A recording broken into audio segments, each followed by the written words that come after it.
Good morning. I'm former Press Secretary Attorney Trixie Cruz-Angeles of the Marcos administration. And I'm Attorney Guitierrez, the former spokesperson of Vice President Leni Robredo. And we are the Spokes.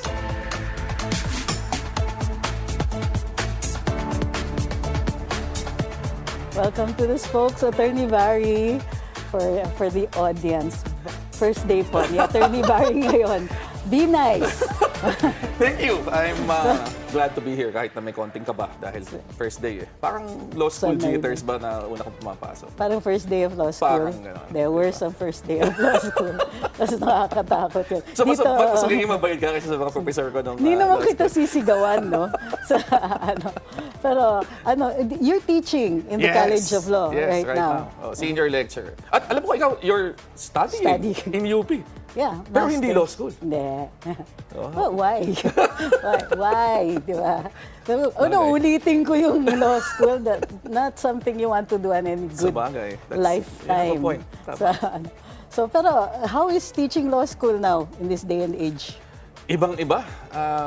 The students are very different from us. Diba? As really scared law students, ganon? Ang natutunan ko, you have to be more patient ngayon as a professor. Kasi iba yung kanilang expectations. Professor Barry Guitierrez, patient. Diba? Oo nga eh. Yeah. So maraming nagbago, pati ikaw. Oo, parang feeling ko, I look at it as an empowering experience. Diba? Nag-i-improve ako dahil nagiging mas mapasensya na. Naniniwala ka ba? Hindi. Pero for those who don't know Attorney Barry, he burst into the national consciousness when after your master's, no? Yeah. Umuwi siya sa Pilipinas. It was such a surprise for many people kasi pwede kang tumuloy-tuloy nung nasa US. US, di ba? Yes. Sa NYU ako nag-LLM. Suddenly, naging siya, subject siya sa Inquirer. Oh, good Lord! Diba? I remember this. Yan. Yeah, I do. So, well, kanya-kanya yan. But it was actually very, very impressive for most people. Uy, thank you. Congrats. Yeah, pero, congrats for that. Pero gusto ko, I want to know more about yung inaaral mo sa UP. Archaeology. Oh, bakit archaeology? Because for the longest time, remember, I pioneered the law on cultural heritage. Yes. So, actually. It's just an extension of that. In fact, parang feeling ko late na ako. I know the law on the subject matter, but not actually practicing in the subject matter. So I became an archaeologist. Galing ah. So because you're now, thank you for bringing your expertise here, whatever that is, because you're now officially part of the Spokes. From Malacanang and the VP's office back then to our group chats now. We'll be giving you conversations that will make you think and assess. So that you could come up with your own personal opinion.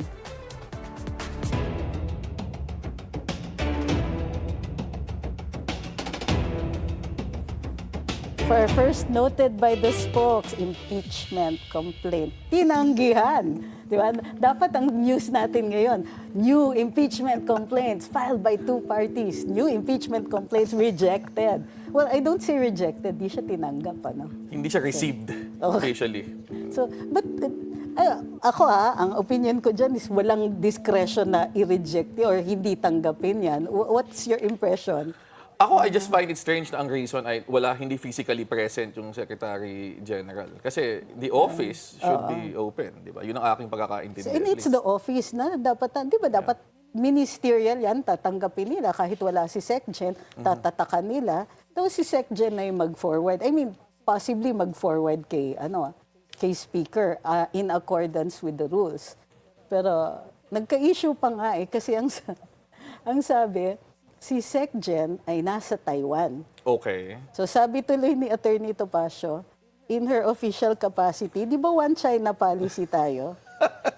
Wala yatang sagot dun sa katanungan na yon. Baka naman, vacation leave, di ba? So, parang kagulat-gulat, mag-vacation leave ka. Parang ang alangan naman, di ba? Kakabalik lang galing sa Christmas break, nag-vacation leave ka na. Pero, what do you think of this impeachment kay BBM? Well, di ba, parang I haven't really seen all the evidence na ina-attach the allegations. Pero ako, malinaw naman dapat na dahil nga i-file na yan, and under the Constitution, di ba, within 3 session days, kailangan isama sa order of business. And then within 10 session days. within 10, kailangan i-refer to the committee. Tama ba? Baliktad yata yung 10 session days to OB and then 3 session days to committee. Baliktad? Baliktad. Okay, babalikan ko yung constitution ko. Holy cow. Okay, But the point, sige. ako, But malinaw the na point it will go is, through the process. At saka, in the Constitution, from dun sa rules ng Yeah. House, from SecGen, immediately yung word to the Speaker. To the Speaker. So, from the Speaker, okay na yun. Pero yung obligation ng SecGen is to forward it immediately. Di ba last year, merong Yan yung forthwith na issue yeah. sa Senado, pero may issue din dun sa House na... Yun yung naging subject to the Supreme Court decision. Di ba? Tapos, di ba, ano yun sa Supreme Court? Ano sabi ng Supreme Court on that? Walang discretion. Yeah. Ministerial naman talaga yung function to receive and put on the calendar, essentially. So, yung nag-file ng second impeachment are the Makabayan Bloc. Yes. Tapos, sina Attorney Ferdy, anong grupo ito? Sina Mike Defensor, di ba? Sina Gov Chavit yan. Siya yung complainant. Yes. Kung di ako nagkakamali. Sino nag-endorse ng third complaint? Sinong congressman? Wala akong balita. Hindi binabalita kung sino. Of course, Makabayan Bloc. Meron silang mga congressman. May tatlo silang representatives. Oo. Yeah. So, hindi ako sure kung sino nag-endorse. I assume na meron na silang endorsement. Kasi magfa-file na sila eh. Yeah. Kasi without an endorsement, it doesn't get acted upon. Yun yung pwedeng tanggihan sila. So, pero even last year, yung Duterte Youth Party List, nag-attempt mag-file. Hindi rin tinanggap. Anong naging reason doon? Basta hindi lang tinanggap. Parang walang dahilan. Ibang SecGen yun, ha? It was the older one, the other one. Si SecGen Garafil recently lang yan, after natapos yung stint niya sa MECO. Baka naman dito sa third impeachment complaint, isa sa mga kamag-anak ni Gov Jabit, di ba? Meron siyang anak na nakaupo. Congressman. Okay. So, malabo naman na hindi niya i-endorse yung impeachment complaint ng tatay niya. So, yung mga grounds ba, nakita mo ba? Nadaanan ko lang in passing, pero hindi ko pa binasa Hindi ko rin lahat. nakita kung mayroong attachments. So, dun sa kina Attorney Ferdy, I assume meron. Pero yung very first one, parang wala akong nakitang attachments. Wala rin akong... So, alam ko, dun ang sa basis nga, mga news articles, di ba? Most of yung kanilang mga sinasite as basis, mga news articles. Okay. Pero uso naman yata mag-cite ng news articles, ginawa din ng Supreme Court yan, di ba? So sabi ni, for our next topic, noted by the spokes, sabi ni Presidente, nag-respond siya dun sa mga nagpo-push para dun sa, of course, sa kanyang impeachment, sa pagtatanggal niya sa opisina. Sabi niya, wag daw masyadong excited. Pero yung masyadong excited, tingin ko, yun din ang sinabi niya dun sa it's just parang hindi naman malala yung kanyang sakit kasi di ba na-hospitalize siya. Yeah. Hindi naman daw masyadong malala, wag tayo ma-excite. So, natututo na siya magpatawa. So, tingin ko hindi siya, alam natin na, for instance, si Duterte noon, yung humor was a regular part of his, Yeah. Pero, in contrast kasi, si President Marcos, hindi masyado. Oo, pero meron siya mga moments eh. Meron. Ito, this is one. Meron siya mga moments. Bilang. Kaya ito, parang feeling ko number 2 ito. Parang hindi talaga seryoso yon pag gano'n. Pero feeling ko, talaga yun, medyo siko yan dun sa mga matagal na naghihintay ng impeachment. Yung mga tipong, na hintay pa ipapile kayo. sa kanya. Parang gano'n. Konti pa, maghintay pa kayo. Mahaba proseso, di ba? Parang gano'n. Pero yung niya, diverticulitis. Diverticulitis, yeah. Which is an inflammation of the Abdomen. intestinal, parang gano'n, somewhere in the abdomen. And so, inflammation or infection. Parang bacterial infection yata ang cause sa aking pag. masakit, Although ang nabasa kong official reason ay stress-related daw. Stress-induced. Hindi kayo yung stress dahil sa impeachment complaints. Tingin ko, madami siyang ikaka-stress. Okay, sige. Sa mga nakaraang mga buwan. Fair. Oo, totoo yan. So, yung although, di ba, any person, any observer, ikaw, observation mo, tingin mo mag-prosper yung impeachment niya? Well, di ba, ang lagi naman natin sinasabi about impeachment is that at the end of the day, it's a numbers game. And in this particular instance, at least officially, yung majority naka-align pa naman kay President Marcos, di ba? Pero, ang hirap din sabihin mong numbers game, ano yung number na yon? Number of congressmen or amount involved? Talaga?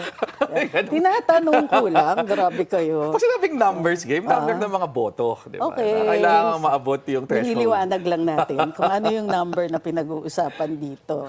Pero yun nga, parang tingin ko kasi, one of the stress points ni Pangulo is this issues of flood control. Yeah. So, do you think it's gotten out of hand? Kasi yung feeling ko noon, nung inumpisa ni Pangulo yan, this was like comms up. Alam natin yung mga comms ops, di ba? Meron kang mapatinding linya for the zona. Tapos meron kang, for the next zona, may accomplishment ka, yung ipapakita ka. Parang nung previous year, when he declared na yung mga pogo ay ipapasaka na. Ayan yung guhit na yun. So, pero in this case, I feel, let me know your thoughts on this, na parang it got out of hand. Tingin ko hindi niya in-anticipate yung extent nung magiging aabutin nitong particular issue na ito. And ito tingin ko equally important, yung response ng tao, yung lalim ng galit na na-generate itong usapang ito. Kaya tingin ko right now, there is a tremendous amount of pressure on the president specifically and the administration in general to actually produce yung mga di ba yung kanilang sinabi ng November na may makukulong bago mag-Pasko. December, tingin ko, a lot of people talagang pinanghawakan niya. Kaya nung walang nakulong, medyo may konting disappointment. Kaya ngayon, ngayon may bong rebellion I don't personally think, I personally don't think hindi enough yun. Totoo. Pero tingnan natin. Sumuko pa, Hindi ito yung mga tipong di-raid yung bahay, walang ganon, walang exciting part. I mean, if you're going to conduct a comms op, it would have been something, it ought to have been something like that. O kaya yung nahuli nila si Zaldico. Ayan, talaga accomplishment yan. Medyo, nasa Portugal yata. Okay, so on our last noted by the spokes, a second plunder charge was lodged filed against VP Sara by former Senator Antonio Trillanes and the Silent Majority Group. Kasama ka ba dito? Hindi. Nandun ako sa loud minority. So loud. Pero you had a picture kasi with Senator Trillanes. Nayayanig yung internet ngayon kasi magkakasama sila. So after nag-file si Senator Trillanes. Yeah. But ano yung inano niya? I understand kasama pa uli dito yung confi funds. Diba? Yes. Same. So rehash. What is your opinion on this? And I need your legal opinion. Pwede ba siyang filean sa ombudsman? Impeachable officer siya. Pwede. Siya. Kasi first, hindi naman siya immune from suit. Unlike the president. Si VP Lenny nga, I know this person, kinasuhan Talaga? Yes! She was charged with inciting to sedition before the Department of Justice. Nagpunta kami doon, nag-execute ng affidavit, and so on. Diba? So, klaro yon. Pangalawa, even under the ombudsman law, may authority ang ombudsman to conduct investigations of impeachable officers preparatory to the possible filing of an impeachment complaint. Pero this is investigative. Even yung pag-file for preliminary investigation, this is not something na mafa-file ka agad sa Sandigan Bayan. No. So, hindi pa muna. Kumbaga. Ombudsman pa lang to di ba? So, yeah. So, but wouldn't there be like a question kung pwede ba siyang filean sa Sandigan Bayan? Assuming na may probable cause. So, pwede ba yung umakyat dun sa Sandigan Bayan? Ako tingin ko pwede. Ang mas malaking question mark is, pwede bang magsabay ang isang impeachment process at ang isang Sandigan Bayan, essentially criminal case. Lalo na kung may overlap dun sa issues na pag-uusapan. Or exactly the same as in this case. Exactly. Kung confidential funds, pasok din. Pasok na pasok. So, yun yung parang feeling kong medyo unique legal question dito. Si former Ombudsman Sam Martires, siya yung first guest namin dito. Oh. Former Justice. Former Supreme Court Justice. Oo nga, no? So parang masyado pala akong familiar. Okay, so at saka kasama niya si Senator Frank Drilon, who I respect talaga when it comes to points of law. Ako naman. Nakakayanig yung dalawang yan. Namimiss ko nga si sila Frank sa nandito. Senado kasi Totoo nawala yan. yung legal Totoo luminary yan. mo eh. Totoo. Yung when Frank Drilon talks law, you listen. Yeah.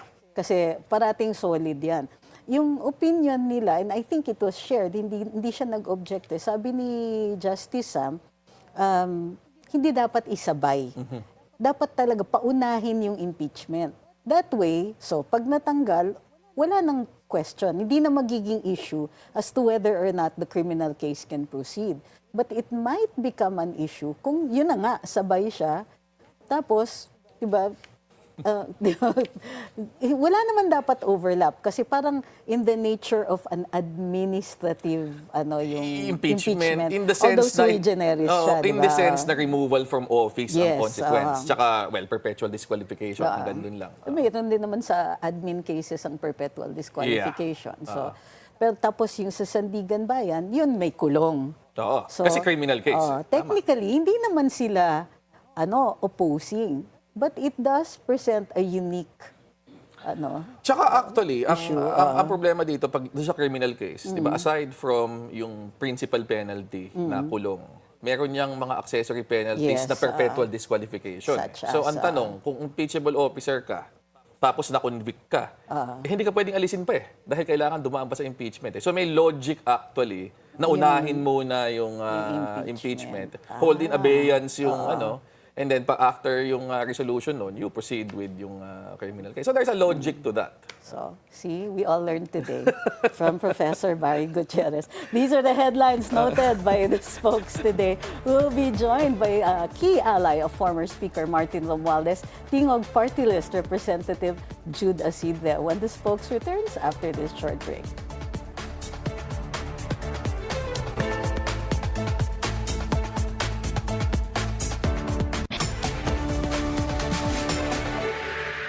And the spokes is back. Joining us is senior member of Tingog Party List, Congressman Jude Acidre. Welcome to the spokes, Cong Jude. Thank you, Attorney Barry. Thank you, Attorney Trixie. Thank you for having me this morning.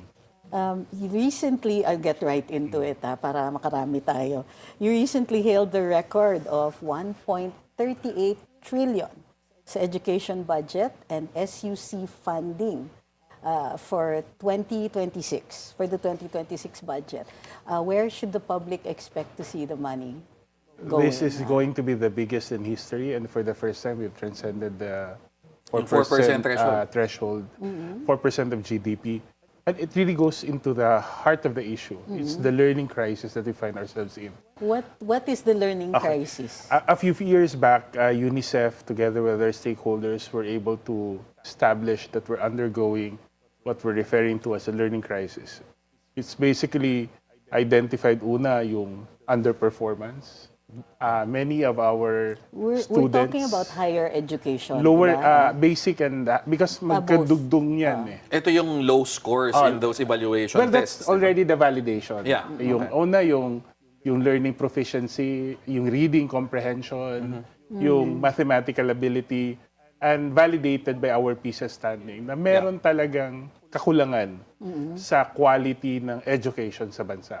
So pag pinag-uusapan dito yung 1.38 trillion na education, this is basic and higher education. Yes. Kasama dito TechVoc, Yes, kasama yung mga ganyan. So ano yung priorities dito? Pinakamalaking bulk will go to DepEd. Kasi based also on the findings of EDCOM, of which I'm part also, critical talaga ang foundational learning. Kasi functional literacy ang isa sa malaking problema natin when it comes to learning. Secondly, of course, it goes back to access. That's why a significant part of it, around mga 12 billion, will go for free college education. So tutuloy yung free tertiary education. Yes. So how much of the 1.38 trillion do you think Sa will go? free Kasi wala college pa eh. education, there's 7 billion that will go for this year as well as past years. Pero for the longest time kasi meron tayong problema with the implementation of free higher education. Kasi ang CHED, BBM actually, not really CHED, kinakalculate niya yung babayaran in reimbursement based on the historical enrollment about 2 years before that particular year. Tumaas At dahil normally, nalaman that's only about 80%. Yeah. Okay. Because that's the policy also that Yeah. they were using. That was the reference point. Kasi, of course, for validation, to be more efficient. So we realized, habang 80% lang more or less on an average ang binabayaran ng DBM sa mga SUCs, pero 20% na compounded. Okay. So this year also, hindi lang kasi funding din ang binago natin, pati yung policy of establishing na actual enrollment dapat ang i-reimburse ng CHED. So ibig sabihin, ano yung practical result nun? Kung 80% lang yung nababayarin, are you saying na may 20% na hindi nakaka-enroll o 20% na hindi na-reimburse doon sa mga 20% na hindi na-reimburse. So ang ginagawa ng mga SUC is instead of reimburse, kasi syempre may cost doon, no? So what they would do is they would go into their internal income, Yun ang like for pinababayaran. example, mga library fees, ganito, ganyan, na hindi na nagagamit doon sa improvement ng facility kasi gagamitin na to cover doon sa problema. So, right ngayon, we also included around, kung hindi ako nagkakamali, around 5B to pay for 4 to 5 billion. Yung mga backlog. Yung mga backlog. So, this is really a clean slate for free higher education. Pero that's higher ed. Kanina in-identify nyo, Kong Jude, the biggest problem really starts sa primary basic education. So, anong ginagawa nung bill, nung ngayong budget With na ito this for budget, what we're trying to address, una, of course, yung infrastructure is critical. Yung classroom backlog natin, which will get a significant chunk of the budget, around 100 billion, will go... Just as a matter of course, 23 classrooms lang kasi ang nagawa.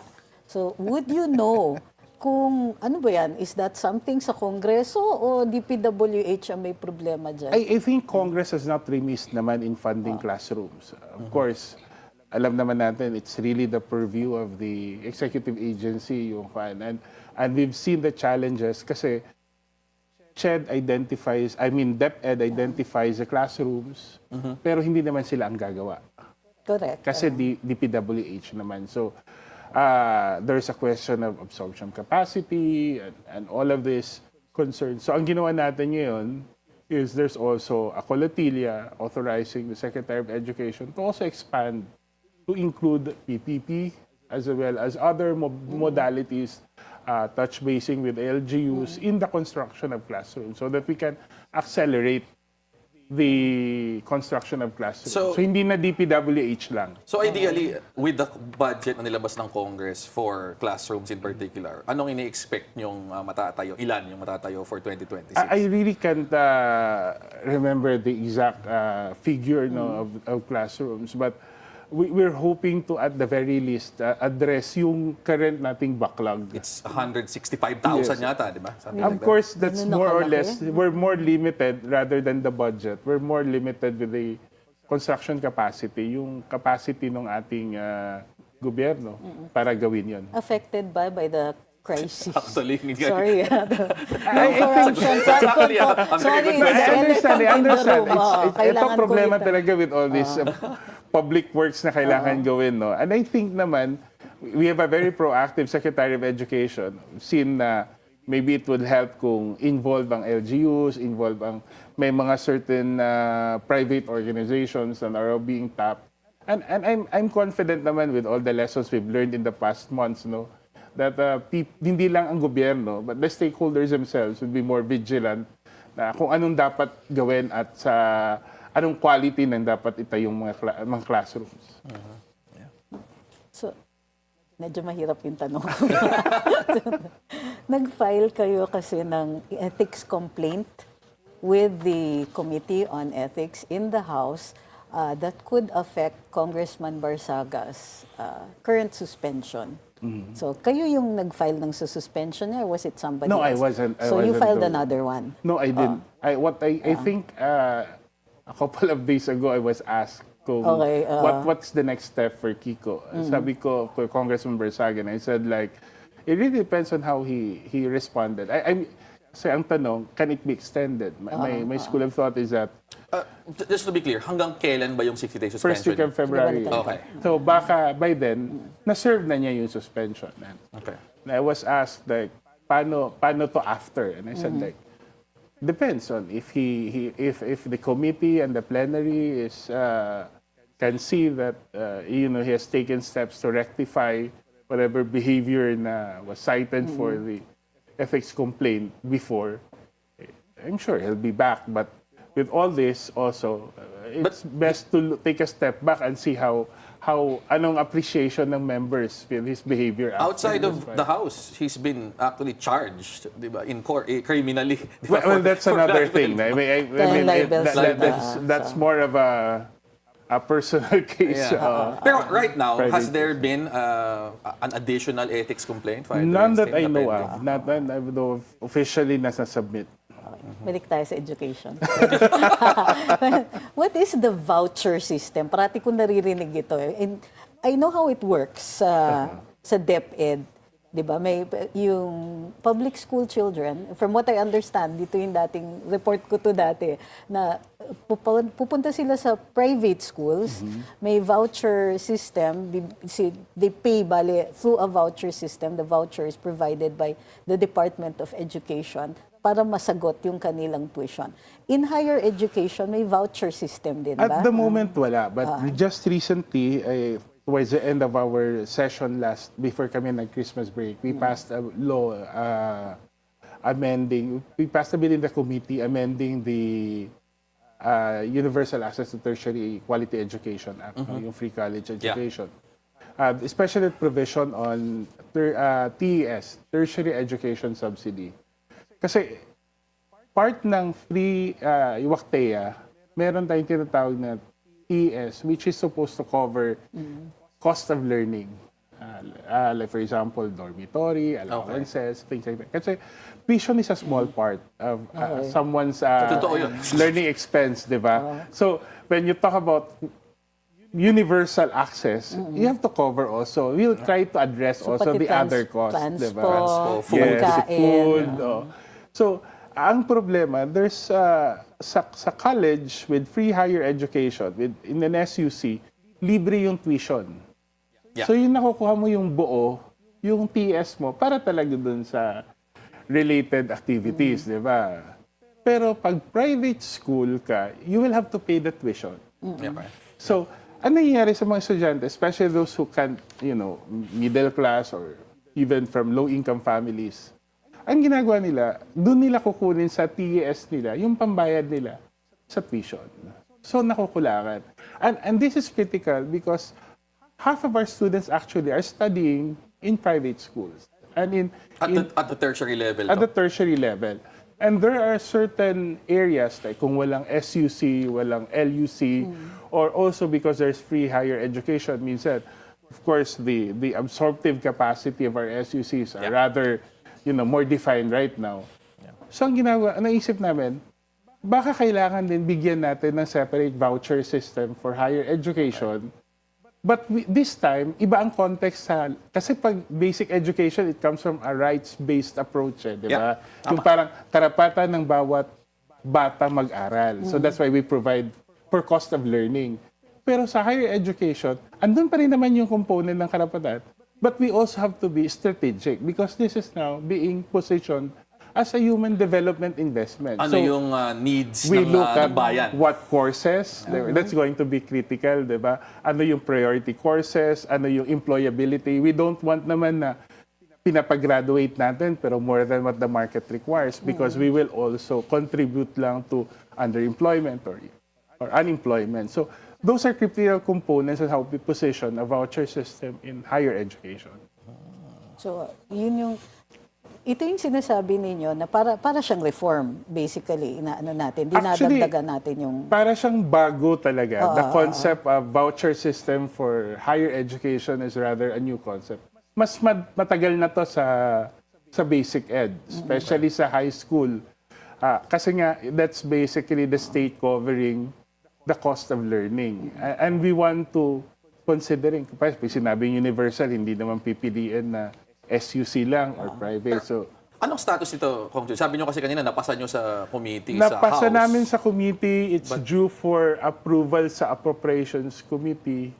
But we're pushing for the Senate also to May ano na ba? May counterpart na ba sa Senate? We have the commitment of Senator Loren, our counterpart, that they will introduce a similar measure. Pero ito, may tanong ako on the policy. Hindi ba umaangal yung mga SUCs na ba't kayo magbibigay ng voucher para mag-aral sila sa private school? Ba't di na lang nyo expand ang aming capacity? Well, because expansion, maraming components yan eh. Una, may faculty component yan. Also yung research component. Remember, ang delivery ng learning sa higher education, hindi lang yun yung classroom eh. There are three roles of a university: extension, research, instruction. And many times, it would be more cost efficient to support learning in private institutions, especially kung ang mga private institutions naman, una, walang SUC or LUC, which is basically the most important criteria Dun in sa the locality. voucher, in the locality. Hindi lahat Kasi meron. question of access yun foremost eh. And secondly, ito palagi namin ini-insist, kung magaling na ang private school sa kurso na yan, things like accountancy or things like sciences or technology, hindi na dapat magko-compete. Let's take advantage of yung existing expertise. So we focus on ilagay natin sa agriculture, when we can be more intentional. And I think that's the nature of a state university, to address the human development priorities of the government. Speaking of human development priorities, may bill tungkol dun sa OFW exemption sa pagbayad na ng premium sa PhilHealth. Ano nang status nito? Pero by the way super pro ako dyan. So gusto ko malaman kung asa na tayo dito. I used to be chairperson of Overseas Worker Affairs in the previous Congress. And nalaman ko na required pala magbayad ng PhilHealth ang ating mga OFWs. Hindi sila makakaalis. Which actually doesn't make sense because wala Meron naman sila dito and they have their separate. They're actually many of them are probably in countries with a better healthcare system. Hindi nila nagagamit. Bayad sila ng premiums dahil abroad sila, hindi nila magamit dito. Hindi makaalis kung walang PhilHealth payments. Tapos unlike sa atin, ito hindi monthly. I think they have to pay upfront yung iba. If I'm not mistaken. Parang bad payment. Oo, kasi syempre wala naman sila at mahirapan naman silang magbayad kung nandun na sila, di ba? So, we wanted to correct that. First is of course not making it mandatory anymore, which right now is still in the committee level, unfortunately. But we're pushing for it strongly. Saan sa health?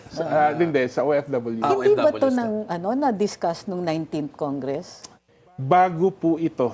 So dito lang sa 20th talaga? Yes. It's something that we've introduced for this Congress. Dito lang tatanungin kung anong ginagawa niyo nun sa 19th Congress. But the second thing that we're doing, which we started doing in the 19th Congress, was kasi syempre before we go to something as significant as removing, pinupush muna namin si PhilHealth to be more aggressive with reciprocity.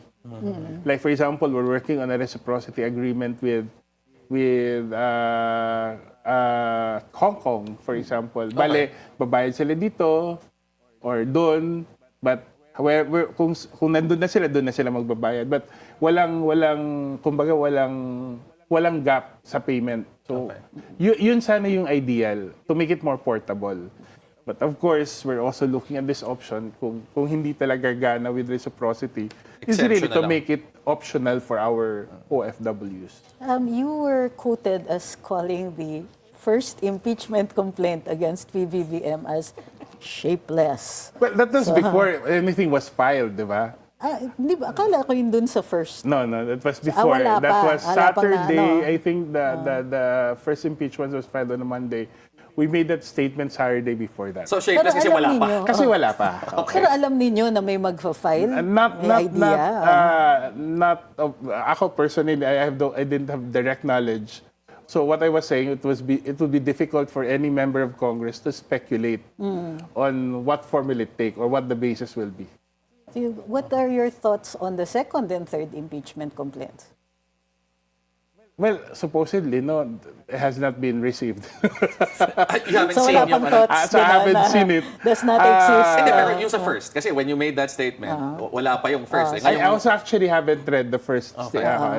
Hindi pa kasi kami nagse-session na, so I haven't, Okay. we haven't received the copies of the impeachment yet. So, may possibility, no, na magkaroon ng impeachment complaint si VP Sara. Endorse niyo po ba? Well, ganito. Parang Nervous laughter. nilagay mo naman Sorry. yata sa ano eh. Oops. I had to ask. It's another elephant. Daming elephants ganito, dito. with the impeachment ni Inday Sara, ni Vice President Duterte, it's a different thing kasi.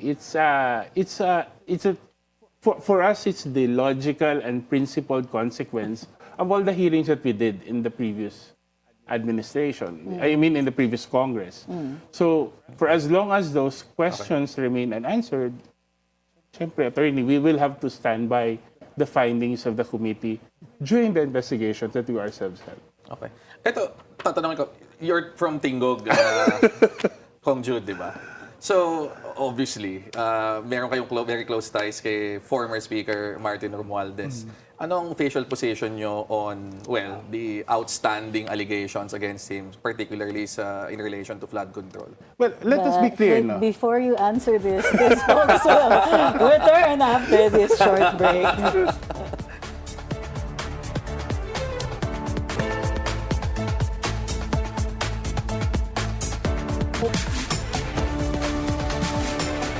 And this folks is back, still with Congressman Jude Acidre, hanging question. What is the position of Tingog party list amidst its ties? And clearly very strong ties kasi kasama niyo sa Tingog si si Madam, si Cong Yeda.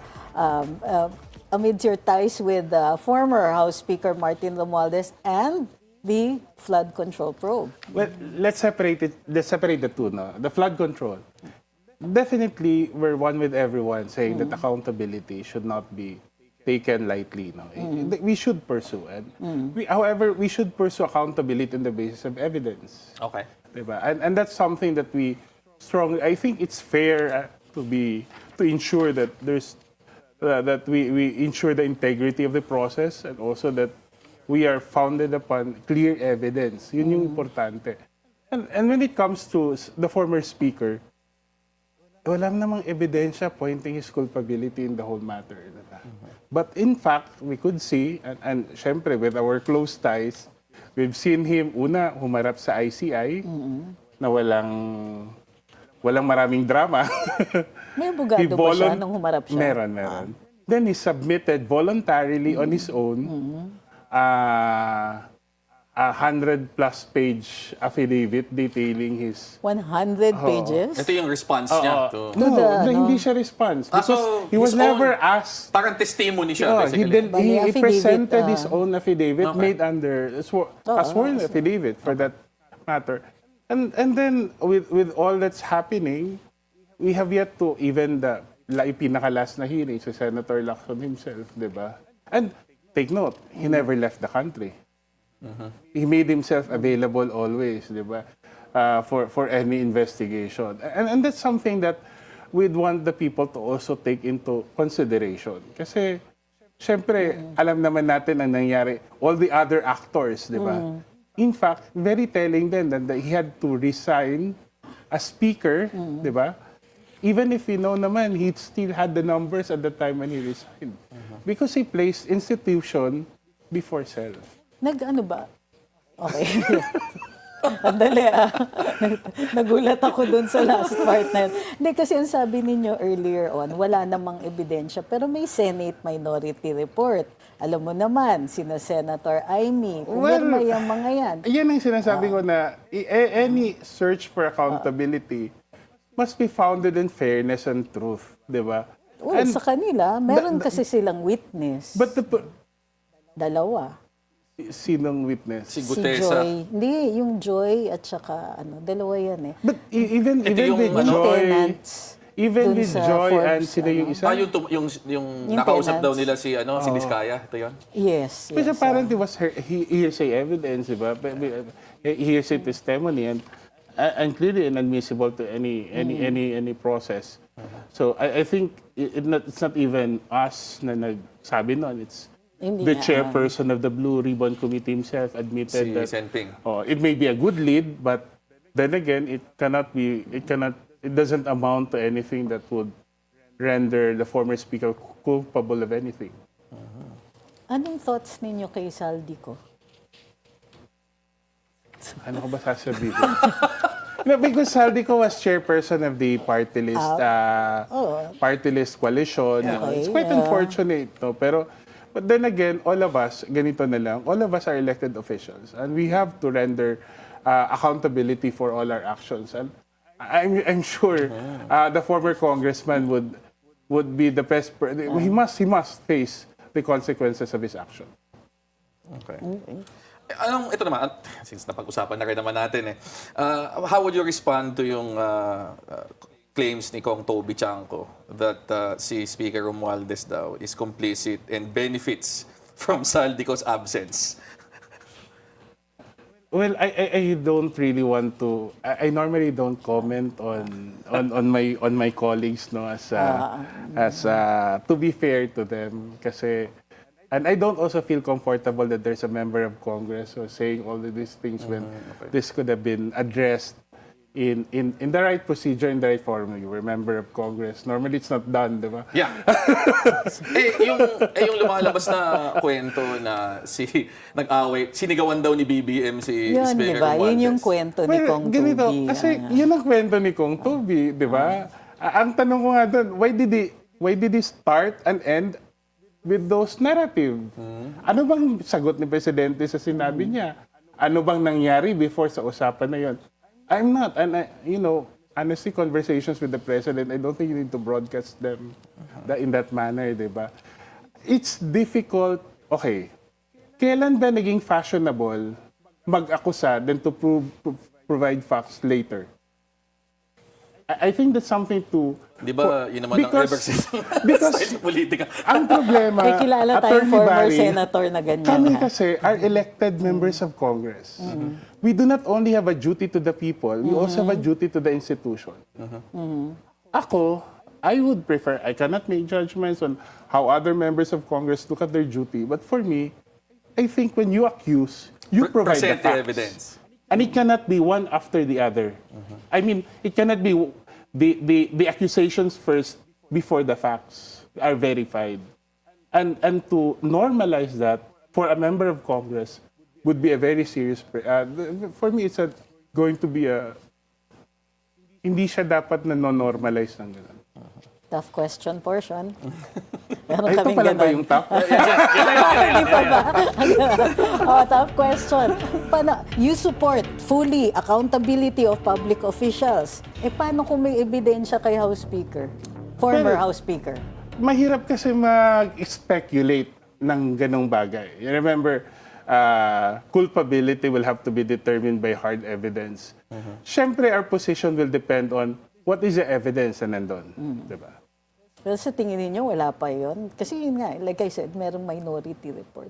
Anyway, Attorney Barry. Hindi, ito, si Secretary Remulla, nagsabi na meron daw 20 members of Congress na mukhang makakasuhan in relation colleagues sa ito, flood control. Can you confidently say na kayo, yung Tinggog Party List, hindi kayo masasama dito? Wala kami, wala. I can confidently tell you, first, I don't have flood control projects. That's for one. Kaya nandito siya. Second, kasi ganito na lang yan. We understand how the whole process of budget making is done. Diba? And it's a public and open process. I think when you want to look at the anomalies, you don't put the spotlight on the process of how the budget was crafted. The best way is to look how the project was implemented. And then work your way backwards. Yes. Pero you're not saying na hindi titignan yung hindi, sa, syempre hindi. sa Kongreso. But mahirap kasi na nagsimula, ang presumption kagad, ang congressman na nagsimula niyan. Kasi hindi, ang problema kasi, pumutok muna yung BICAM.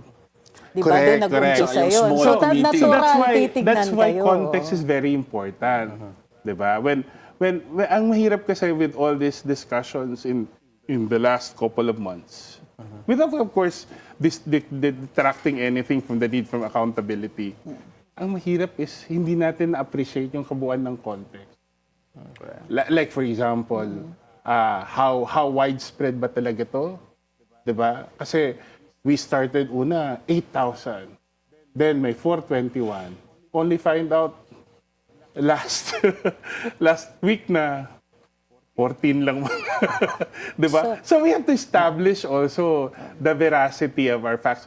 Okay, I understand this is an intensely emotional issue for everyone. And we have to acknowledge that kasi pera ng bayan to. Yeah. And especially you've seen that binabaha tayo, at the same time, maririnig natin na merong mga flood controls. And tama yung outrage ng taong bayan. But the thing is, we're not a mob state. We're a democracy. We're a society that's based on law. And if we want to pursue accountability in the truest sense, we have to be guided by the law. We have to be guided by evidence. We have to be guided by reason. On that note, how do you, kamusta na si Speaker Martin? Ang tingin niya sa mga nangyayari ngayon? Well, I think he's more worried for the country than himself. We always say na he's ready to face anything on the legal basis. He's that confident, knowing that he's not implicated in any of these allegations, speculations. But sabi ko nga, we're all worried for the country. Of how this will take. It has already affected our economy. It has affected it's chipping at our institutions of state, di ba? And I think it should be a wake-up call. Even, this issue affects us not because we're involved, but because we're part of the institution. We always tell ourselves that we need to learn something from this. We need to correct ourselves because obviously something went wrong without exacting accountability or pointing fingers, simply saying that we failed the people, even Congress, di ba? But it shouldn't end with that. It should start by saying, what do we do better next time? It's not always it doesn't end by saying what went wrong or who's at fault.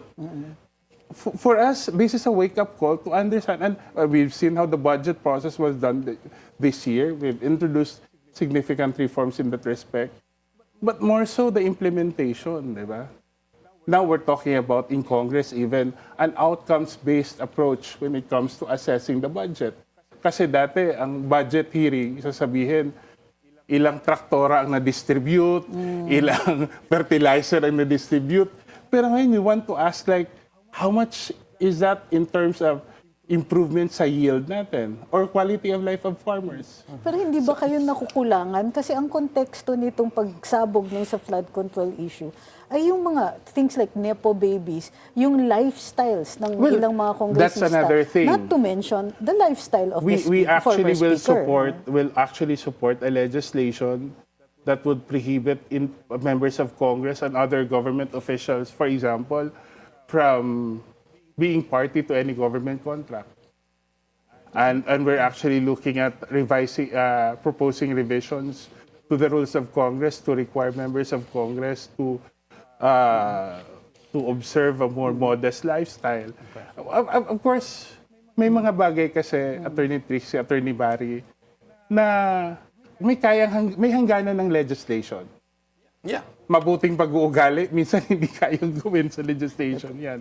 But we try to create the environment, the ecosystem that would encourage such behavior. And I think that the people will see that all of us in government have learned from this last 6 months.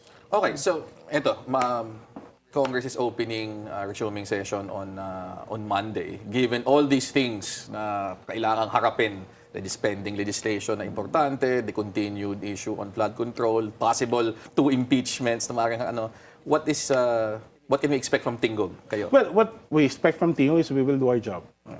We will do our mandate to the fullest extent. what is required for a member of Congress as representatives of the people, kung ano ang tama gagawin. And I think we'll stay focused also on doing what governance really needs to do. Ito lahat kasi, this is politics. Di ba? All the noise is politics. And what people should expect from Tingog is to transcend that noise and to really roll up sleeves and do the better work of governance. Maraming salamat. Okay, thank you, Kong Jude. Ay, nako. Sana hindi kayo masyadong naipit. Accountability matters even when it tests the loyalty and limits of those in power. We leave you with the thought that we should hear all sides of the news. Because every issue has two perspectives and the truth may be somewhere in between. I'm former Press Secretary Attorney Trixie Cruz-Angeles. And I'm former VP spokesperson Attorney Guitierrez. And we are the Spokes.